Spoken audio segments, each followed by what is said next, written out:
তুমি রাস্তায় নামলেই জোরে বলো তোমার ব্যাংকে বন্ধ হয়ে যাবে। কেন? তোমার তো জলসাও নেই, পিরিমুড়ি দেবে। লোক যায় পার্ক হিসাবে। কি হিসাবে? লোক বলেন কথা ঠিক বলছে না ভুল বলছে? বলেন কথা বলেন।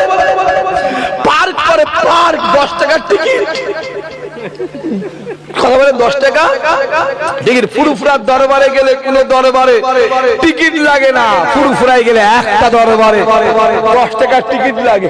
কি লাগে? 10 টাকার টিকিট। ঢুকে 10 টাকা, বেরোবার সময় আবার 20 টাকা। মানে যেতেও কাটো, আসতেও কাটো। লোক জানে তোমার কি হালত। তোমার ওর মধ্যে আমি জানি না, লোকে বলে নাকি 7,000 টাকাও আছে। আমি জানবো কি? লোক বলে নারদার টাকাও আছে, আবার নাকি শুনেছি ইট ভাটার টাকাও আছে, আবার নাকি শুনেছি এইসব কিসব চাকরি মাকড়ি কি ভাই, এইসব চাকরি। আমি হঠাৎ করে দেখলাম